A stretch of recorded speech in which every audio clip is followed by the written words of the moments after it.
You may have looked at the schedule earlier on and perhaps didn't see my face. You probably saw Christian's face in this session. I do not look like Christian, and I am not Christian. Unfortunately, Christian Zimbabwe was not able to come. But yet he is an avid communicator and advocate for developers and teacher. In fact, Christian does a lot of training with Scotch.io. He's one of the leading Nigerian teachers bringing the African community. And a lot of what he talks about is bringing the community together to better enrich both the developer experience and ultimately the end user experience. So unfortunately, Christian wasn't able to join us because of visa issues, because he's from Nigeria. So you're stuck with me. But I want to emphasize that a lot of this talk is actually Christian's talk. Because he's done a lot of work around service workers, and I'm standing on his shoulders to talk to you about this stuff. So there's three things I want to walk through today. One part is around performance. The reason why we want to talk about service workers. What is it that we're going to get out of it? Why do we care about service workers? The second part is some of the levers that we can use to improve that performance, particularly as it comes to media workflows. And then third, the real payoff is actually using service workers and some code that I'll show you as we go through. Just a show of hands, how many people have used service workers already? How many people have heard of service workers? The majority of people? Awesome. How many people are here just for the coffee? All right, I see that hand. Great. So we often think of the web as this beautiful, uniform experience. I load up a web page, right? I load up a website. It's perfect. But if we look at the user experience, and yesterday I did a workshop on a WebDriver and looking at that, how do we automate the web experience? And part of what I talked about is that there are metrics when you look at loading, because I'm sure we've all experienced it sometimes, that it's not always the same. It's not always instant. And there's in the web performance part of the community, which I've spent a lot of time in, we've come to build these metrics, and we often look at the users in the real world, and we stack them up based on those metrics of, say, web page load time.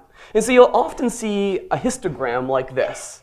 And perhaps you've built these kind of histograms as well. If you looked on the x-axis, this is the number of seconds that a user has taken to load that web page or get to that key performance indicator on your site. On the y-axis is the population of that cohort size. And so you can see here that there's often a long tail. Not everybody gets the same experience. And that same experience, there's some poor guy that took 48 seconds. In fact, there's quite a few people way down that tail.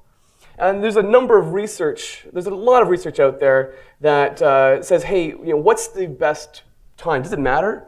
It started off actually with a bunch of work by Cliff Crocker. There's a famous Walmart study showing that, hey, performance directly correlates with my business metrics. More people visit, more people stay engaged, more people buy products if it's faster. And why is that? Well, lizard brain, right? We get distracted, we get, things don't load, and oh, the bus came, I put my phone away, I didn't actually check out. And if you're interested in this, there's a ton of research out there, WPOstats.com, constantly publishing material about how it's impacted the business, how focusing on performance, improving your apps can make a difference. And the general consensus is that there's this magic number, around 2 seconds. Now, why do we think about the 2-second mark? And you'll notice I put you and not you, because all of us here, I'm going to venture a guess, we're all technologists. We probably have a Pixel 2, an S9, an iPhone X in our pockets. We have the best phones and the latest operating systems because that's part of who we are, right? That as technologists. But we are not the average user. the majority of people buy a phone, like my father-in-law, who came back from the store and said, hey, I got a new Android phone. I'm like, cool. I looked at it, brand new, Android 4. I'm like, what's going on here? Like, this is a new phone. It cost me $0. Yeah, okay. The ecosystem is never as we expect it. And so there's OpenSignal. They've done a lot of telemetry research on what's out there. You may have seen some of these diagrams before. They've been tracking the browser ecosystem and the device ecosystem. 2012, there's some 4,000 different active Android devices. And 3 years later, we're sitting at, well, this is 2015 still, 24,000 Android devices. This is now stable, probably closer to 30,000. But this is different devices with different viewports and, unfortunately, different CPU and RAM. In fact, Jen Fitzpatrick famously quoted at Google I/O that 25% of brand new Android phones, this is as of last year, 25% of brand new Android phones only have half a gig of RAM. Now, that's not my phone, but if 25% of brand new Android phones are like this, what's that long tail look like?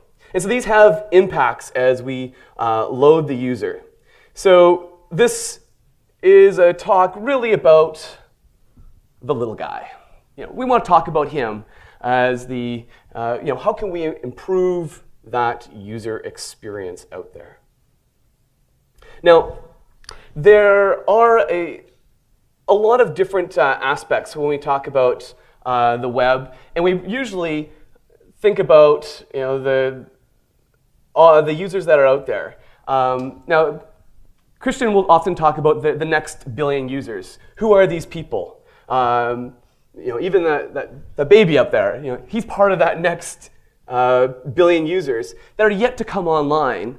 And these are not just about those that are have the lower end phones, but we're also talking about those in rural areas, in limited network connectivity. I've got a good friend who works in healthcare. So I'm from Canada, and so she ventures up north. And so, relative, you think of Canada being north, there's even more north.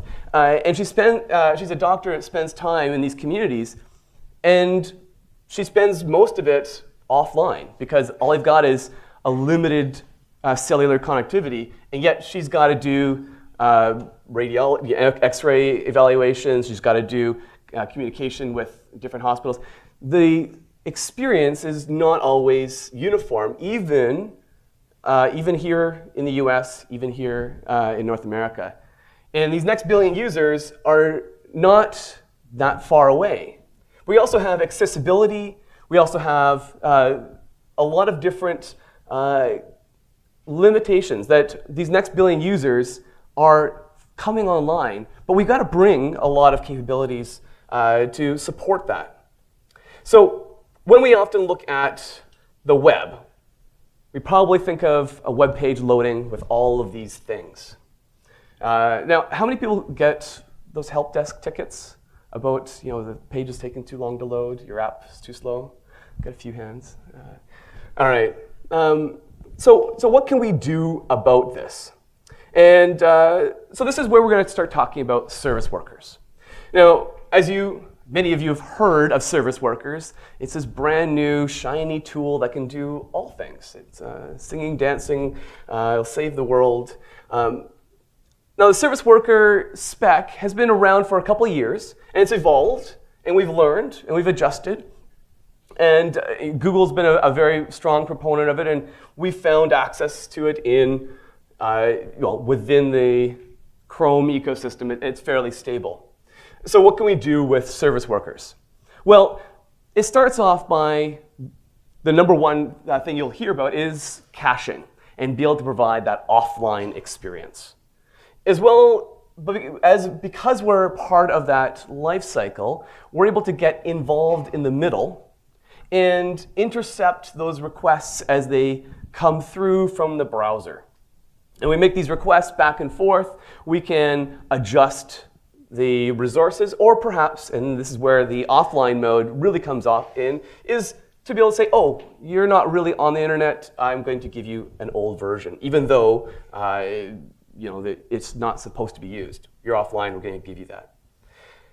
But there's also a lot of capabilities that move into the progressive web apps. You may have heard of PWAs, where you now can blend your natural app experience with a manifest file and bring a home screen icon and an app experience, even though it's actually a web page. So installing that web page on your desktop without having to build a full stack app. And the promise, of course, in Service Workers, when you combine it with manifest and progressive web apps, is that you can both enhance your experience at the core level, but you can also unify your dev team. You don't have to worry about it, Android and iOS and a web team. You can now unify it under one umbrella. So why do we care? Actually, I'll come back to this in a second. So we typically think about loading our JavaScript. Hey, it's cool, we just load it. And unfortunately, when we do a page refresh, that JavaScript has to be reloaded, right? Because the page, well, it's not known until we get the HTML. Then we load the JavaScript. And even if it's from cache, you still have to reevaluate and before it's actually executed inline on the page, before you can start manipulating the DOM on the browser and so forth. So what we want to be able to do is get in line and be able to preserve some JavaScript that's running across page transitions so that you don't have to worry about it being reloaded. You actually still have that JavaScript working. And this gives us a benefit of being able to get in early on the next page. Now, there's a little bit of a racy part of this. Service workers are loaded later. So the first hit is when you register the service worker. So the first time the visitor comes to your site, you're just going to be able to load the service worker.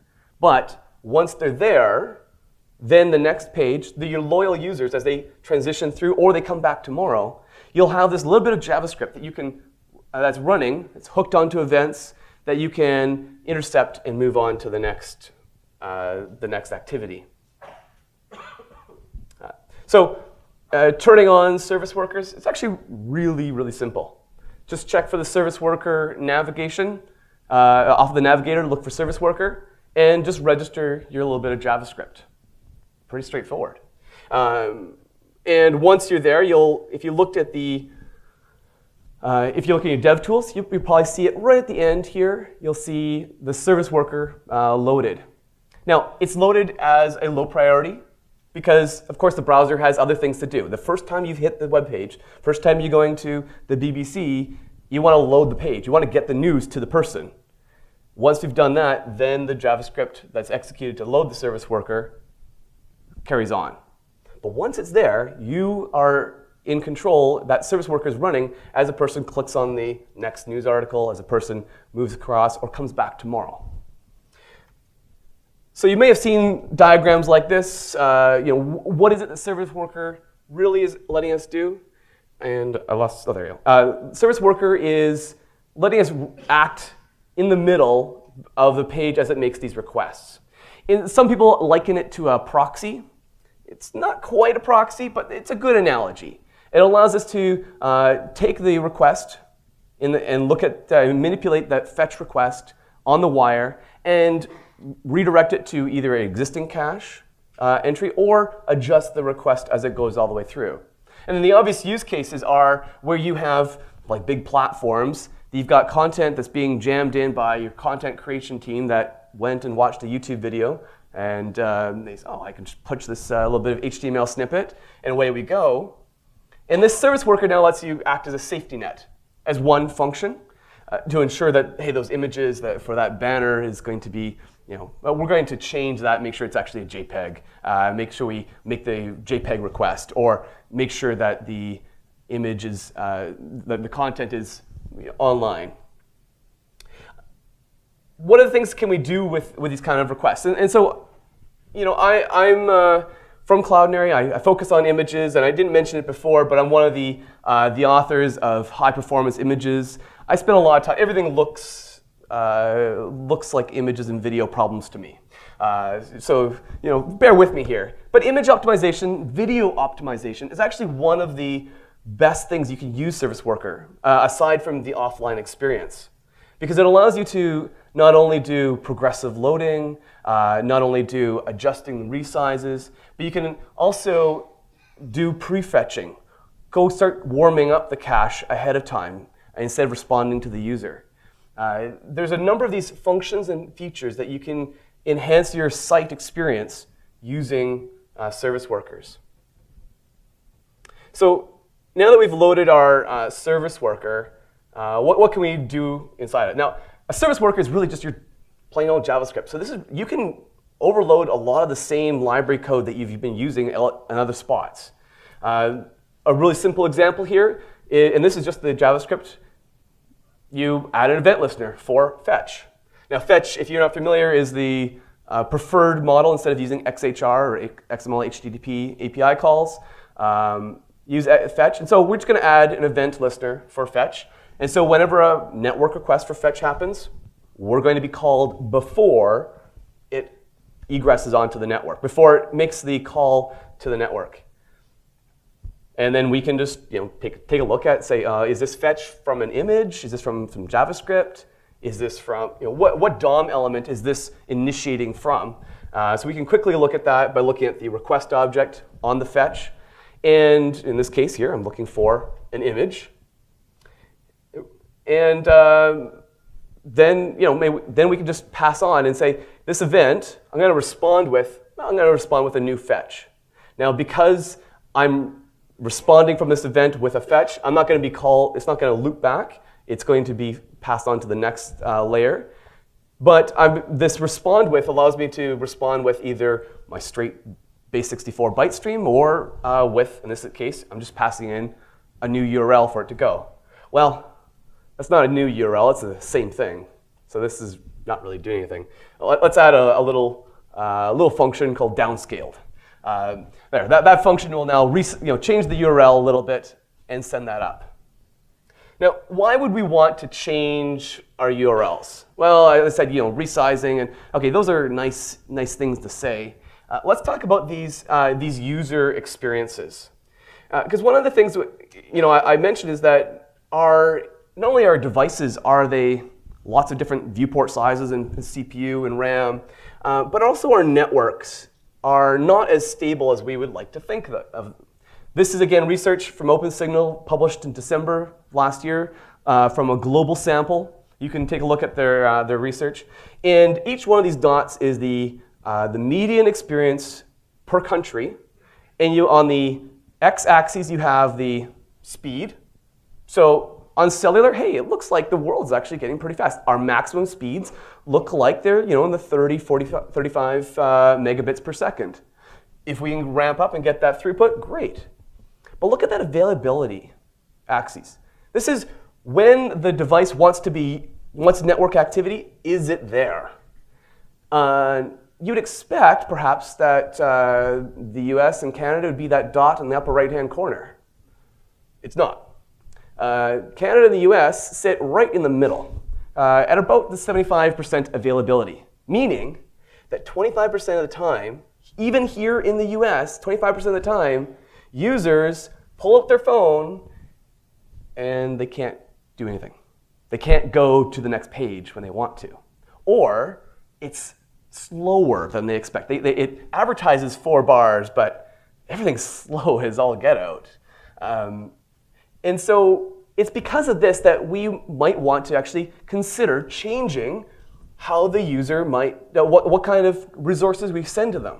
And one of the best ways for us to do that is if we can send, when they make an image request or video, send them less bytes than before.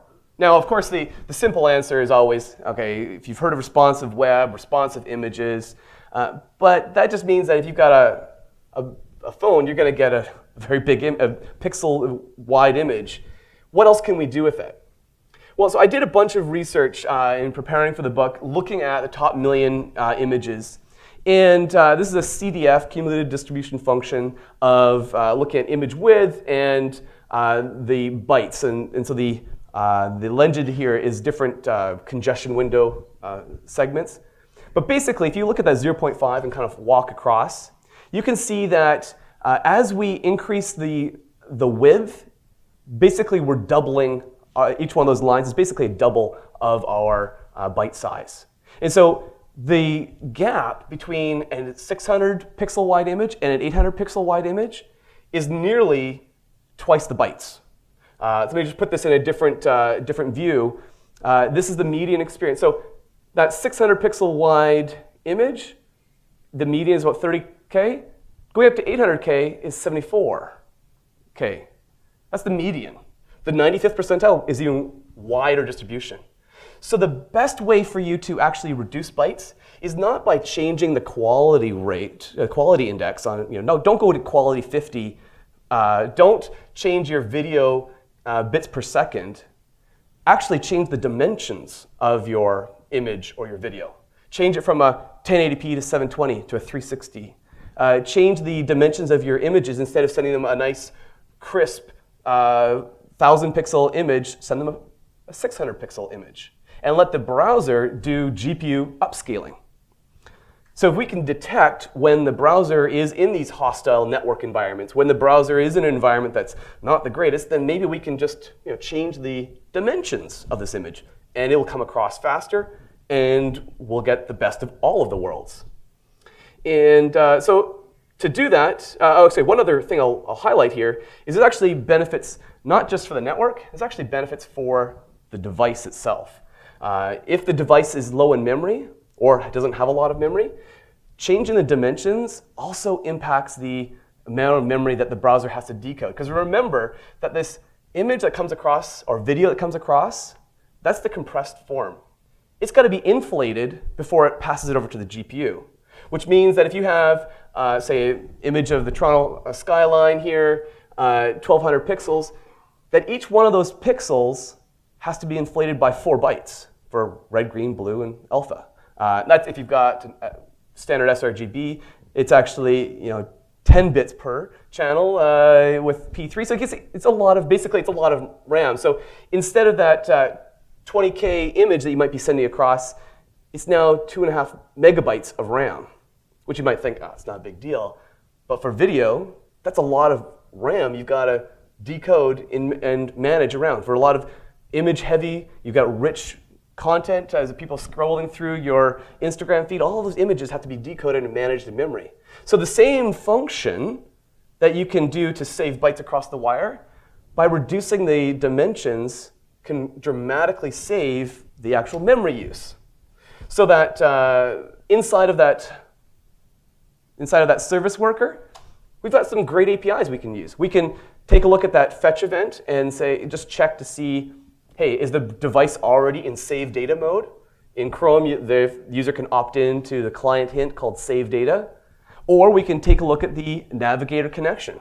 Navigator connection reports back the effective type. And there's actually some great enhancements coming, or have actually landed inside of Chrome to bring this. But this allows you to see, hey, is this device in the effective 2G or 3G environment? Or we can even take a look at the device memory. Because we're inside the context of the main application, we can see the device memory and see, hey, do they have less than a gig of RAM? Then maybe we'll take action here. All right, enough blathering. Let's take this for a spin. So what I want to do, and this is where we see how well end show. Cool. Just gonna make sure these are mirrored.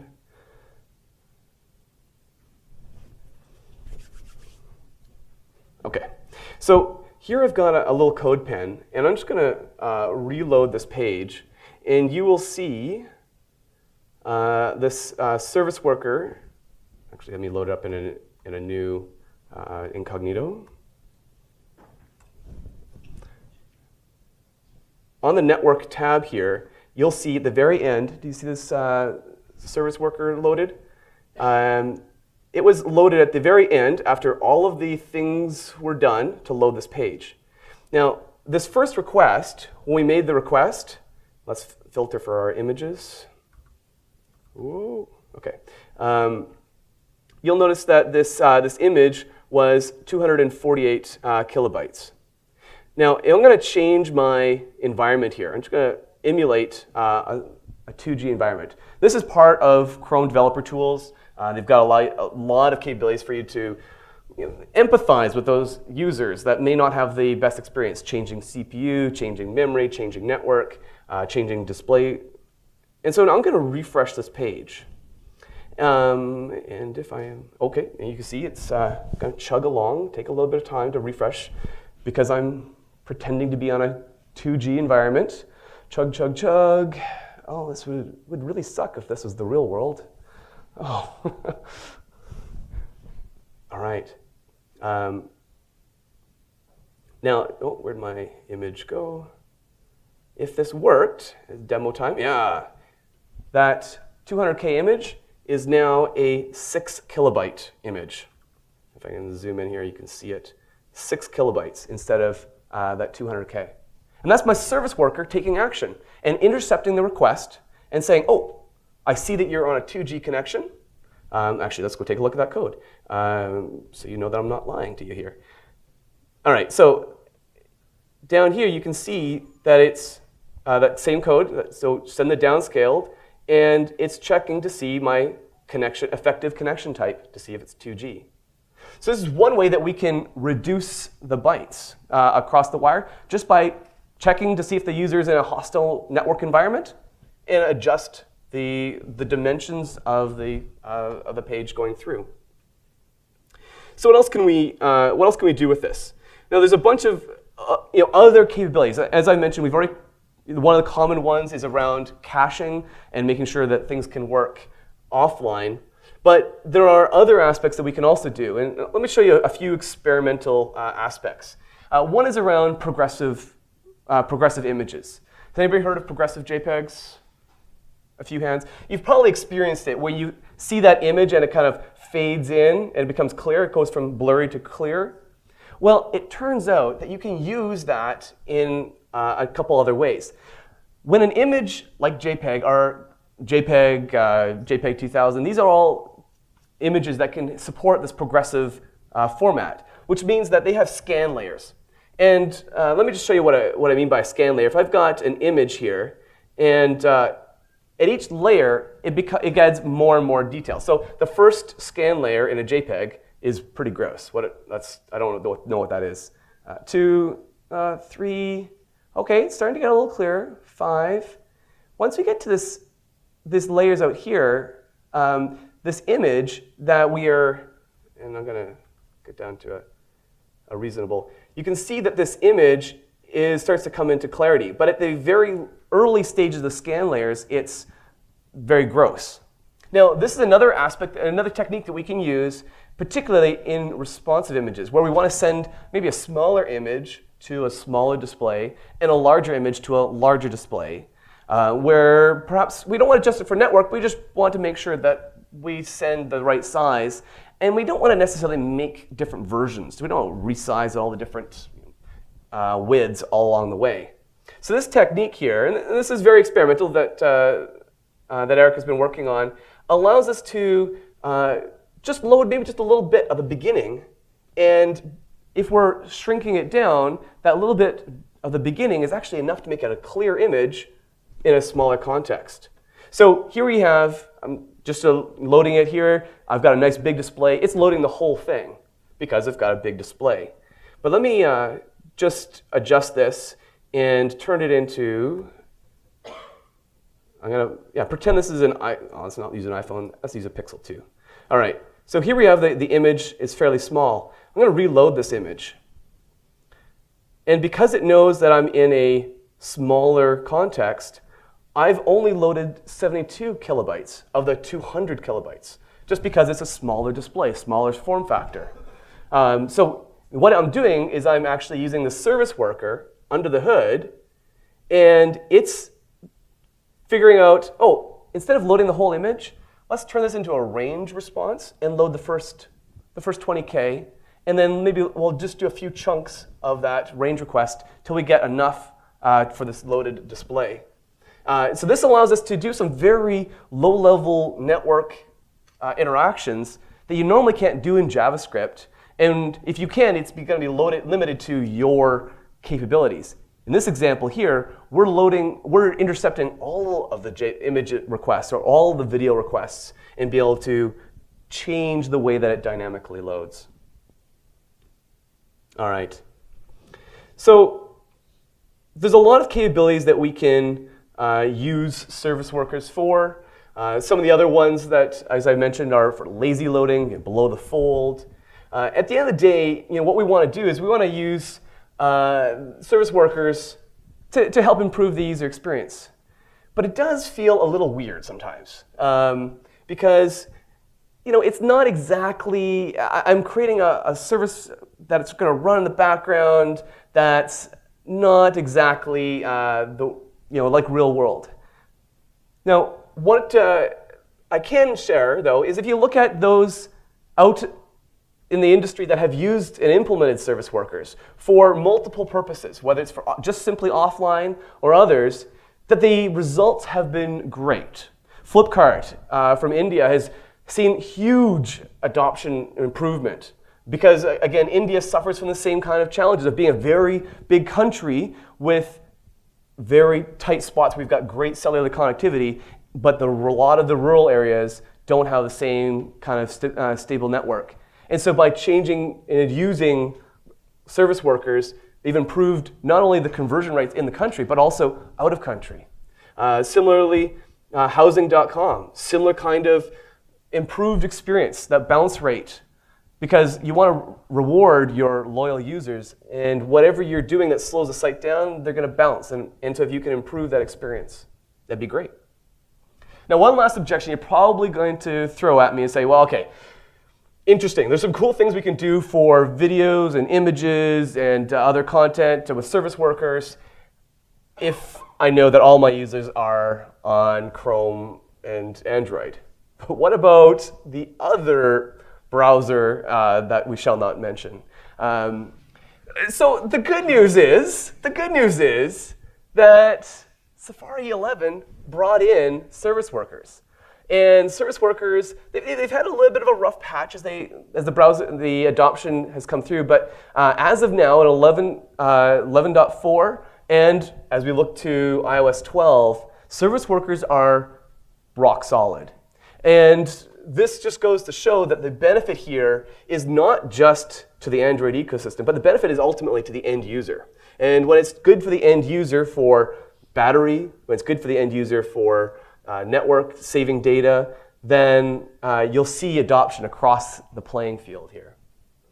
So with that, let's recognize that we're not the typical user, that you and I, we have fancy gadgets, and not all the time do we remember that, that things are not as stable as we probably experience things, that our experience is not the common user.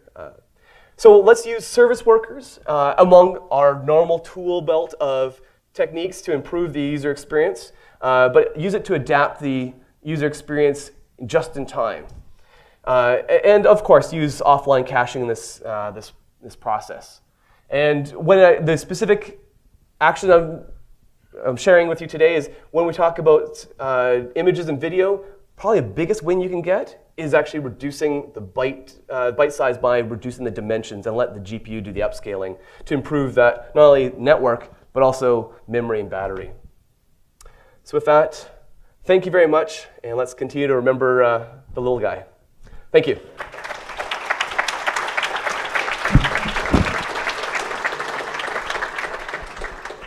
So we have some time for questions. Oh dear.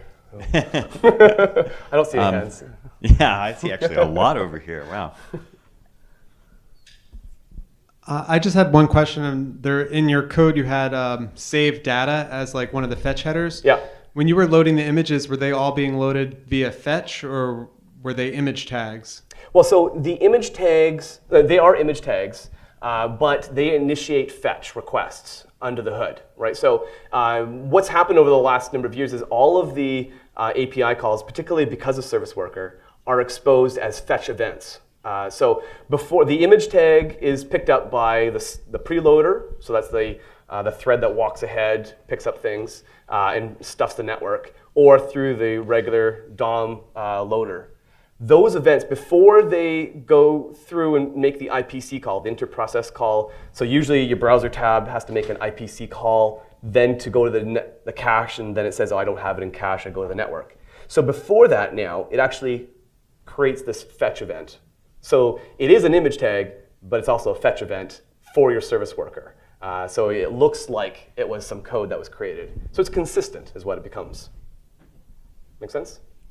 I have a question about polyfills. What about that feature support with images? Can polyfills handle this? It's racy. So polyfills so my general guidance is, number one, in general for service workers, think of them as a way to progressively enhance your site. So your site should be fully operational without service workers and without polyfills, without any other enhancements, because the lowest common denominator will likely be, as much as we like to think that everybody has the latest version of Chrome, latest version of iOS and Safari like we do, the reality is a very long tail. There's a lot of folks out there that have 1, 2, 3-year-old browsers. So the polyfill aspect, the first is make sure that your code is consistent even without service workers. Now, enhancing it like I've been doing here, detecting the network and things like that, they're very racy because the browser is fully engineered to try to find things through your page and get them in the network as fast as possible so that you're able to execute them. The raciness comes in, if I have JavaScript that's going to block, I need to be able to block before the preloader finds things, which means the only way to do that is to inject my image tags and by JavaScript, which now just kind of creates this whole cascade of events. It becomes messy, and it's going to result in a slower page. So the end result I would recommend is think of service workers to enhance for the next page, and make sure your default at least has a reasonable experience. If there aren't any other questions, then I just want to thank you, Colin, especially for crossing NAFTA borders in order to replace somebody who couldn't make it into the country. So thank I had to you give very all my much. aluminum As back a before. fellow Canadian, I thank you. Awesome. Thank you.